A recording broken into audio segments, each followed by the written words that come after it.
Are you going to get out of the car? Yes or no?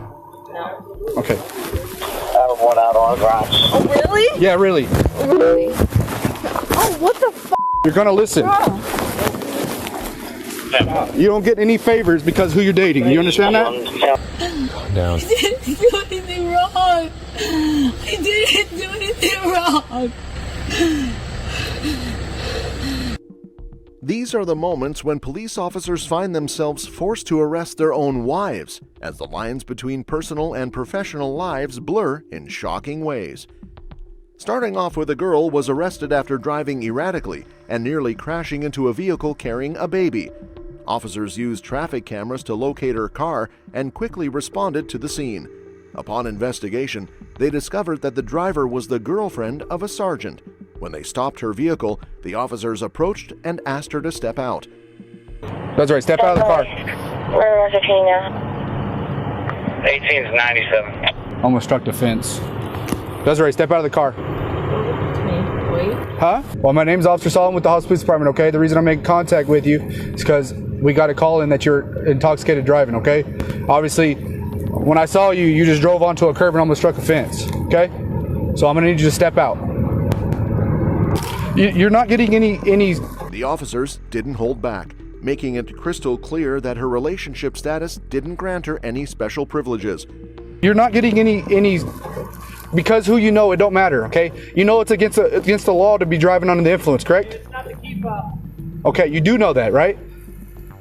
So I don't know why you think you're above the law because who you're dating. The officer's patience wore thin as she continued to resist, forcing him to pull her out of the car. While securing her, she began to scratch and kick, prompting the officer to emphasize that her behavior wouldn't earn her special treatment due to her relationship. Are you gonna get out of the car? What game are we playing? I'm not playing any game with you. Are you gonna get out of the car? Yes or no? No. Okay. I have one out on the garage. Oh, really? Yeah, really. Really? Oh, what the f***? You're gonna listen. You don't get any favors because who you're dating. You understand that?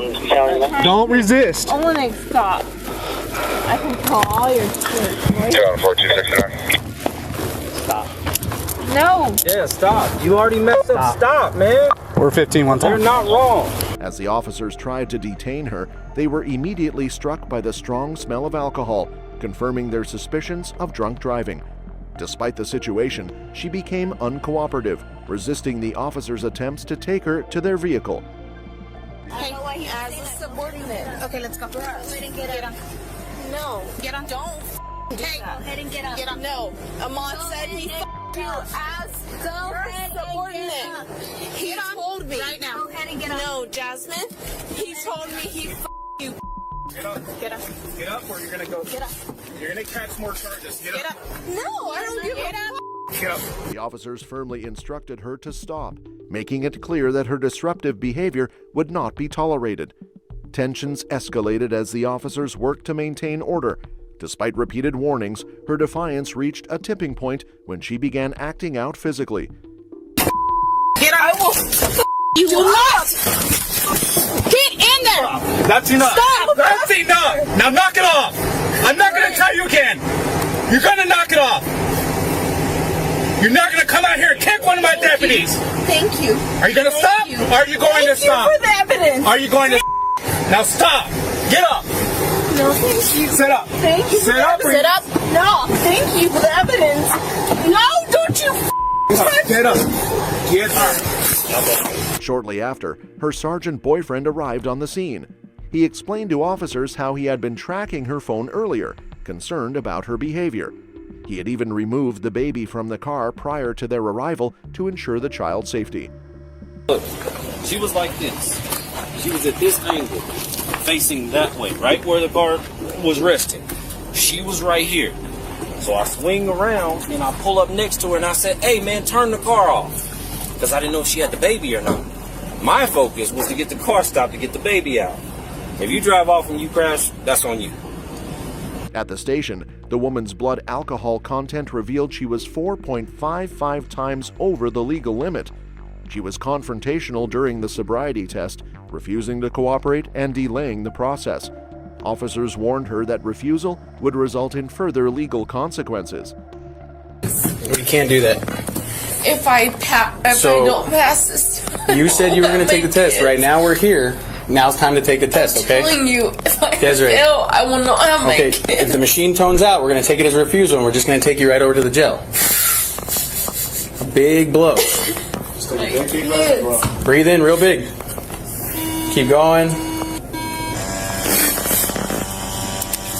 Please, Victor. The woman faced a series of serious charges, including aggravated DWI, child abuse, multiple counts of battery on a peace officer, resisting arrest, and reckless driving. Even though her sergeant boyfriend expressed deep concern, he allowed the legal process to proceed without interference. While this incident was shocking, it pales in comparison to the next case, where a state trooper crossed professional boundaries in an attempt to settle a personal vendetta. Sometimes those tasked with upholding the law find themselves abusing it instead, using their position to settle personal scores. In this unsettling incident, 37-year-old Pennsylvania State Trooper Ronald Keith Davis crossed every line imaginable when he targeted his ex-girlfriend Michelle Perano. Davis allegedly claimed she was a danger to herself and used that as a pretext to arrest her. However, what unfolded on camera paints a very different picture of power abused in the most personal of ways. I need help. I need to get away from you. No. No. This isn't normal. I don't care what anybody says. Can I please stand up? Okay. I'm not going to any jail. I didn't do anything wrong. I'm not going anywhere. Absolutely not. You can't just walk up to someone and attack them and then call the cops on them and say you're gonna, like, that's not okay. Get off of me. You just called the cops on me for existing. What the is wrong with you? It's me. While Perano repeatedly denies needing help, Davis tightens his grip, almost restraining her entirely. She pleads for him to stop, insisting she hasn't done anything wrong. Her words fall on deaf ears as he remains unwavering in his actions. I don't understand. And I can't relax. You just called the cops on me for existing. I didn't like your truth.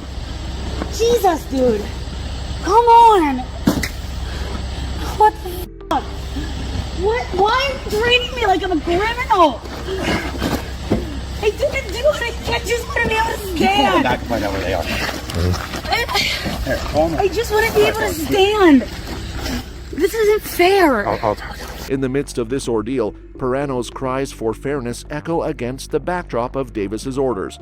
Her desperation to escape contrasts with his unrelenting grip, making the imbalance of power evident. She repeatedly asserts her innocence, but her words are overshadowed by the escalating situation. I didn't do anything wrong. Calm down. I didn't do anything wrong. I didn't do anything wrong. Later on, Davis was charged with official oppression, felony strangulation, unlawful restraint, false imprisonment, simple assault, and recklessly endangering another person. These charges stem from allegations that he placed his hands on his ex-girlfriend's neck, restricting her breathing. And while this case showcases an abuse of power, the next one features an officer grappling with emotional turmoil after catching his wife in an illicit affair. On 12 November 2017, police in Albuquerque, New Mexico responded to a report of a 30-year-old man named Sean who claimed to have been assaulted by a police officer who saw his wife cheating with Sean. According to the victim, he was exercising in an Albuquerque dog park when the cop ran downhill and punched his face, leaving several bruises and wounds to the face and neck area. When the police officers arrived at the scene, this is what he told them. Just came down and jumped at me and started hitting me in the head. Do you know him? Yeah. Okay. And from what I understand, this is his wife? Yeah. Yeah? Okay. So, you had any beef with him? Any issues? There's been an ongoing issue, but nothing physical until now. Thankfully, Sean did not get unconscious or sustain any long-term injuries, which is why he does not want to press charges against the officer, identified as Josh Malecki. The officer then goes over to Stephanie, the officer's wife, who confirms that her husband was the one who attacked Sean.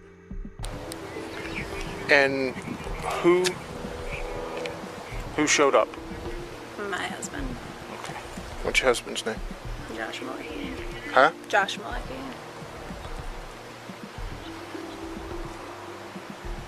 Josh is in APD, Josh? Later, Sean reveals more information about his relationship with Josh, who has known about Stephanie's affair for months and had never been violent until now. Shortly after, the on-duty officer leaves the scene without taking any legal action against Josh. According to reports, Josh was suspended from his post for a DUI case back in August, and a few months later, he resigned from his post as APD. While this incident was bizarre, it is not as crazy as the next one, where a state trooper's girlfriend landed in cuffs after getting caught drunk driving, a frequent offense. 34-year-old Nicole Fernandez found herself in legal trouble when she was arrested for driving under the influence. The incident unfolded when an officer approached her vehicle, suspecting something was amiss. During the interaction, he noticed signs of intoxication and asked her to step out of the car. Yeah, but I just saw you on Kings Highway. I was at 7-Eleven, I'm sorry. Okay. I was at 7-Eleven. Alright, you have anything to drink tonight? No, not at all. Alright, you take anything? You seem a little out of it. No, not at all. Okay. Not at all. Just give me a second, please.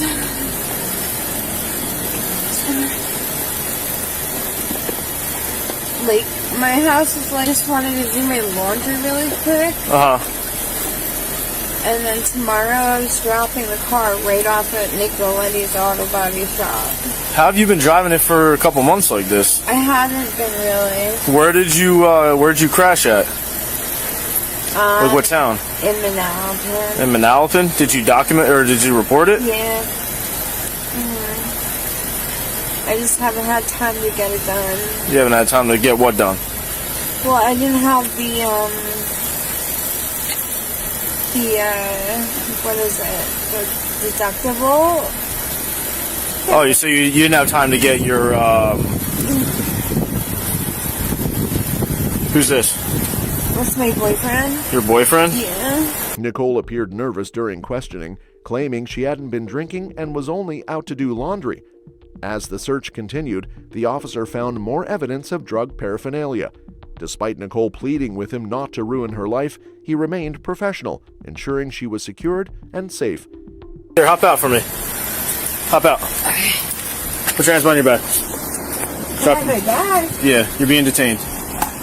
You have a piece of... Don't move. Drop the cigarette. Drop it.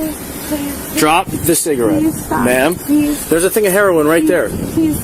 I'm stop. I'm telling you, stop moving. The officer then conducted field sobriety tests, but Nicole struggled to follow the instructions, citing nerves and the cold weather. Her performance only reinforced the suspicion that she was under the influence, prompting further evaluation at the station. When I move the tip of my pen, I want you to follow it with your eyes and your eyes only, all right? Do not move your head. Do you understand? Yes.